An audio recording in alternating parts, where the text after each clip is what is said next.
दोपहर की चिलचिलाती धूप में दीदी हांफते हुए घर में दाखिल हुई और छूटते ही बोली, जरा जल्दी से तैयार तो हो जा, सराफे तक चलना है। इतनी भी क्या जल्दी है, जरा बैठकर अपनी सांस तो सीधी कर लो। झपताल में चल रही हैं, चलने दो। अब 2 महीने तक मेरे पास इस मरी सास के नखरे उठाने का समय नहीं है। अरे इतनी कम मोहलत दी है उन लोगों ने कि मेरा तो सोच कर ही दम निकला जा रहा है। पता नहीं कैसे क्या होगा। अब देखो ना, परसों फलदान है और अब तक दूल्हे की अंगूठी का पता नहीं है। पहेलियां तो मत बुझाओ दीदी, राधा ने उनकी मेल ट्रेन को बीच में ही रोक कर पूछा। ये तुम किसकी शादी की बात कर रही हो? लो और सुनो, दीदी ने तुनक कर कहा। मेरे कोई 10-5 लड़कियां हैं। राधा तो अवाक रह गई। बड़ी देर बाद उसकी आवाज़ फूटी। दीदी, क्या सचमुच तुम नैना की शादी कर रही हो? क्यों, तुम्हें इतना ताज्जुब क्यों हो रहा है? दीदी ने त्योरी चढ़ाकर पूछा। नैना अब दूध पीती बच्ची तो रही नहीं। इस उम्र में तो मैं नैना की माँ बन गई थी। तभी तो 40 की होते होते सास बनने जा रही हो। खैर, तुम अपनी बात रहने दो। तुम नैना की तरह स्कॉलर नहीं थी, तुम्हारे सामने कोई कैरियर नहीं था। लेकिन जरा अपनी बेटी के बारे में तो सोचो। उसकी प्रीलिम की परीक्षा सिर पर है। इस हंगामे के बीच लड़की क्या खाक पड़ पाएगी? दीदी, तुम्हारी लड़की आईएएस की तैयारी कर रही है। तुमने क्या इसे मामूली बीए एमए का इम्तिहान समझ लिया है? अरे भाड़ में गया तुम्हारा आईएएस। तुम ही लोगों ने उसका दिमाग खराब किया हुआ है। अरे वाह, तुम्हारी गोल्ड मेडलिस्ट बिटिया की हौसला अफजाई भी गुनाह हो गई क्या? हर साल बेचारी मेरिट लाती रही। ऐसी जहीन लड़की आईएएस ना बनेगी तो और कौन बनेगा? हम तो बड़ी आशा लगाए थे कि अपने परिवार में भी कोई कलेक्टर बनेगी, और उस कलेक्टरनी के लिए हम कमिश्नर दूल्हा कहाँ से लाएंगे, यह भी सोचा है?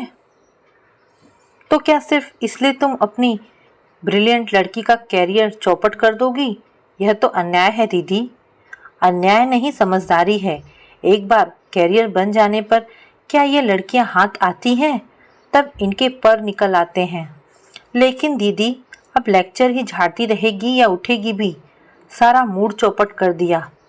यह तो हुआ नहीं कि बधाई ही दे देती, घर वर के बारे में पूछताछ ही कर लेती। बस अपना ज्ञान बघारने बैठ गई। छोटी बहनों का यही तो कर्तव्य होता है। एक मैं ही पागल थी जो धूप में भागी भागी यहाँ आई भाषण सुनने। दीदी के तेवर देखकर राधा चुपचाप अपना आक्रोश गटक लेती है और कपड़े बदलने लग गई। मुश्किल से 10 मिनट लगे होंगे, लेकिन सड़क पर आने के बाद ध्यान आया कि दीदी का पारा अभी उतरा नहीं। वैसे उन्हें मनाना ऐसा मुश्किल भी नहीं था। राधा बस थोड़ी सी उत्सुकता जताकर दूल्हे का पता ठिकाना पूछ लेती है और दीदी का सारा गुस्सा उड़न छू हो गया। घंटे भर से जैसे वे इसी अवसर की प्रतीक्षा में थीं। एक बार जो शुरू हुई तो बस बोलती ही चली गईं। होने वाले दामाद की पूरी वंशावली राधा को सुना दी। फिर बड़े मनोयोग से उन्होंने यह बताया कि कितनी खोजबीन के बाद यह हीरा उनके हाथ लगा है। नैना ने पूर्व जन्म में बड़े पुण्य किए होंगे, नहीं तो इतनी बड़ी जगह की तो वे कल्पना ही नहीं कर सकते थे। कैसे कैसे धनी मानी लोग रिश्ते की आस लगाए बैठे थे। ढेर सारा दान दहेज हर कहीं से मिल रहा था, पर लड़के ने नैना को देखा और बस सारे फोटो वापस कर दिए। यह दामाद प्रसंग पूरे रास्ते चलता रहा। प्रशंसा के लिए दीदी को जैसे शब्द ही नहीं मिल रहे थे, पर राधा का मन पूरे समय नैना में ही अटका रहा। बेचारी लड़की, भविष्य को लेकर उसने कैसे कैसे सपने बुने थे, सब धरे रह गए।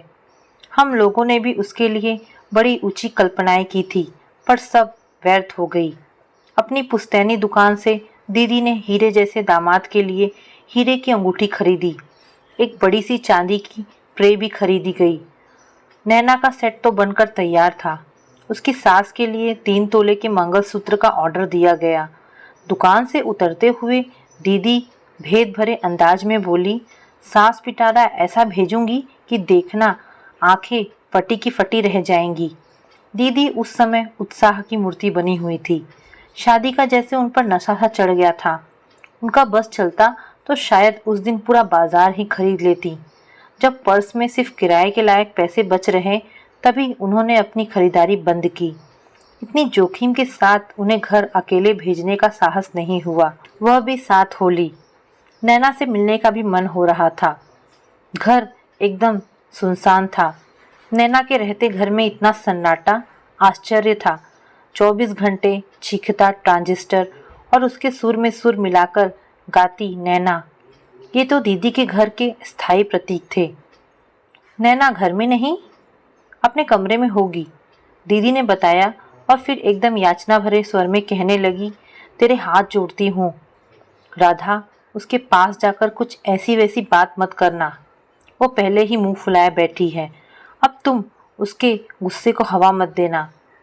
अपने साधारण लोग हैं बहन, बहुत ऊंचे सपने देखना हमें शोभा नहीं देता। दीदी, सपने देखने पर तो तुम प्रतिबंध नहीं लगा सकती, बाकी तुम अपने मन की कर ही रही हो। सपनों से जिंदगी नहीं चलती रे, क्या सभी सपने पूरे हो जाते हैं? अब इसी को ले लो, हर साल इतने लोग परीक्षा देते हैं, क्या सभी पास हो जाते हैं? फिर उसी आशा में उम्र बढ़ाने से फायदा? इतना अच्छा रिश्ता रोज रोज थोड़े ही मिलता है। दीदी की बात में कोई खास वजन नहीं था, पर उनके स्वर का गीलापन उसे छू गया। उन्हें आश्वस्त करके ही वह नैना के कमरे में पहुंच गई। अपनी मेज के पास गुमसुम बैठी नैना सूनी आंखों से खिड़की के पार देख रही थी। सामने फ्रांस की राज्य क्रांति का इतिहास खुला पड़ा था। उसके पन्ने हवा में फड़फड़ा रहे थे। हेलो हनी, राधा उसे बाहों में भरकर कहती है। तुम तो बड़ी छुपी रुस्तम निकली, चुपके चुपके सब तय कर डाला, हमें हवा भी ना लगने दी। उत्तर में नैना ने 2 बूंद आंसू टपका दिए। बस, धत पगली, ऐसे रोते हैं क्या? वह उसे पुचकारते हुए कहती है, पर मन जाने कैसा हो आया था उसका। दीदी, नैना तो रो रही है, राधा ने दीदी के पास बैठते हुए कहा। शादी की बात सुनकर सभी लड़कियां रोती हैं। दीदी ने निर्लिप्त भाव से उसे चाय का कप पकड़ा दिया।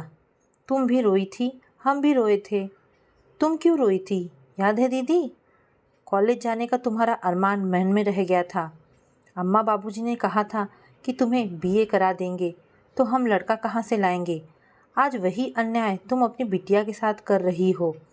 पीढ़ियाँ बदल गई, पर हमारी मान्यताएं वहीं की वहीं हैं। हम उन्हें अम्मा बाबूजी कहते थे, बच्चे हमें मम्मी पापा कहते हैं। बस इतना ही फ़र्क आया है, बाकी सब तो वैसा का वैसा ही है। वैसा का वैसा कहाँ है? मेरी लड़की डबल एमए है। मैंने जो सहा है उसका 10वां हिस्सा भी मैंने उसके हिस्से में नहीं आने दिया। और फिर जैसे अतीत में खोते हुए बोली, उस समय मैं क्यों रोई थी जानती हो? सगाई के बाद मेरा गाना बजाना छुड़वा दिया था। मेरी सास इसके लिए खास हिदायत कर दी गई थी। जब तक वह जीती रहे मुझे कभी गुनगुनाने भी ना दिया। अब तो खैर मेरी आवाज़ ही मर गई है। इसीलिए मैंने नैना को कभी नहीं टोका।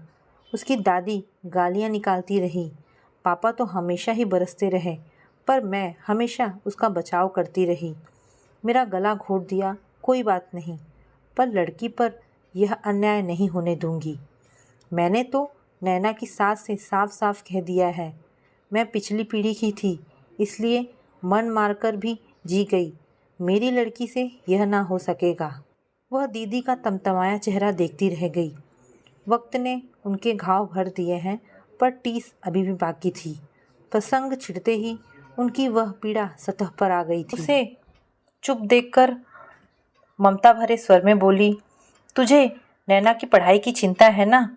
देख, भाग्य में विद्या होगी तो पढ़ ही लेगी।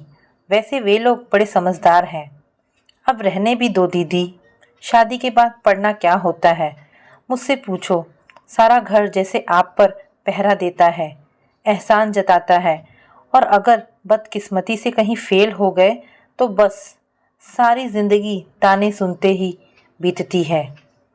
दीदी के घर से लौटते हुए उसका मन बेहद उदास था। उनकी मौन व्यथा का एकाएक साक्षात्कार जाने से वह चौंक गई थी।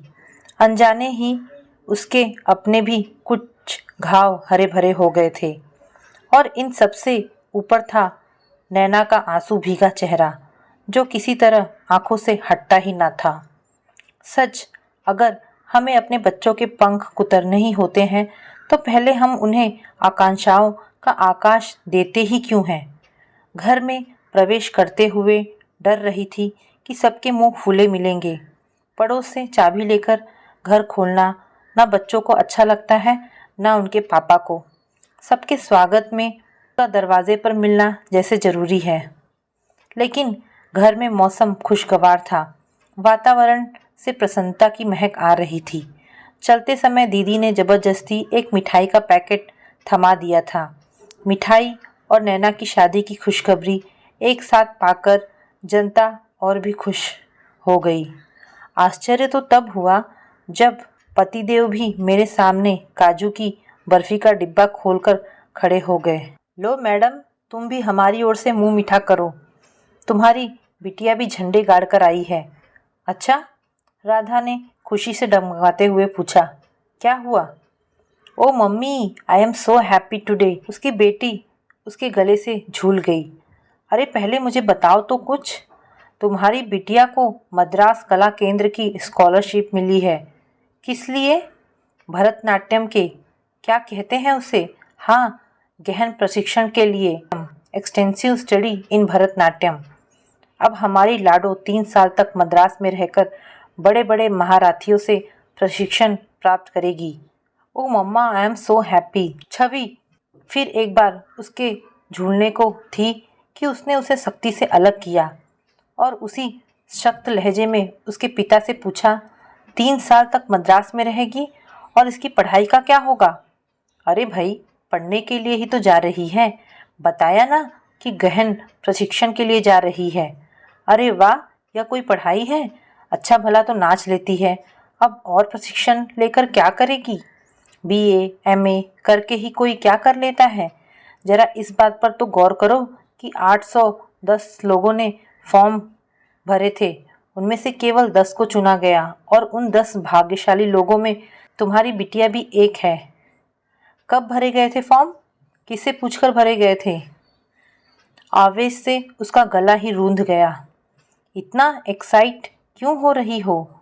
इतना बड़ा कदम क्या वह अपने मन से उठाएगी?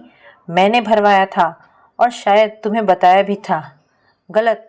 मुझे बताया होता तो मैं कभी हाँ ना करती। मैंने तो इसे डॉक्टर बनाने का सपना देखा था।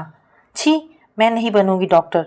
मुझे वह चीर-फाड़ जरा सी भी अच्छी नहीं लगती। छवि ने ऐसे मुंह बनाया जैसे उसे उबकाई आ रही हो। तुम्हें तो बस पैरों में घुंघरू बांधकर मटकना अच्छा लगता है। राधा उससे भी बुरा मुंह बनाकर कहती है। यह अच्छी जबरदस्ती है। छवि के पिता सहायता के लिए दौड़ पड़े। अगर उसकी दिलचस्पी मेडिकल प्रोफेशन में नहीं है तो ना सही, दुनिया में और भी तो विद्याएं हैं कि बस नाचना ही रह गया है। पर मम्मा, इसमें बुराई क्या है? देखो, पतिदेव गंभीर होकर बोले, बच्चों पर अपनी पसंद नापसंद लादने के दिन अब लद गए। अब हमें उनकी रुचि का भी ध्यान रखना चाहिए। और कैसे ध्यान रखा जाता है? उसने चिढ़कर कहा। इसके लिए हमने ट्यूटर रखे, महंगी पोशाकें सिलवाई, रियाज के लिए टेप रिकॉर्डर खरीदा। बच्चों के शौक के लिए हम कब पीछे हटे हैं, बल्कि अपनी हैसियत से कुछ ज़्यादा ही करते रहे हैं। पर इसका मतलब यह थोड़े ही है कि सब कुछ छोड़कर उसी में जुट जाओ। रुपया भी फेंको और साल भी बिगाड़ो। देखो, शौक अपनी जगह है, कैरियर अपनी जगह। डांस सिर्फ छवि का शौक या हॉबी नहीं है राधा, वह इसे अपना कैरियर बनाना चाहती है। वाह, क्या बात है। कल को उसकी शादी भी करनी है कि नहीं? ये शादी की बात बीच में कहाँ से ले आई? क्यों, कुछ गलत कहा मैंने? कल को लड़के वाले पूछेंगे तो अपने पास कुछ जवाब तो होना चाहिए कि नहीं? कि यही कह देंगे कि साहब लड़की पढ़ी लिखी है, बस नाचना जानती है। वो क्या कहते हैं, गहन प्रशिक्षण प्राप्त है। बहुत अच्छा लगेगा ना यह कहते हुए। कम से कम मुझे तो बुरा नहीं लगेगा। और इस बात को सुनने के बाद कितने लड़के शादी के लिए तैयार होंगे? तुम्हें संदेह क्यों हो रहा है? इसीलिए कि मैं हिंदुस्तानी लड़कों की मनोवृत्ति को आपसे ज़्यादा समझती हूँ। मैं जानती हूँ कि अपने को अत्याधुनिक कहने वाले युवक भी पत्नी को स्टेज पर नाचते नहीं देख सकते। कला की प्रशंसा करना एक बात है, कलाकार से शादी करना एकदम दूसरी। शादी शादी शादी, छवि एकदम चीख पड़ी। बंद करो मम्मा, बोर हो गई हूँ मैं तो। क्या लड़की के कैरियर की यही एक आखिरी शर्त है, शादी? ओ गॉड!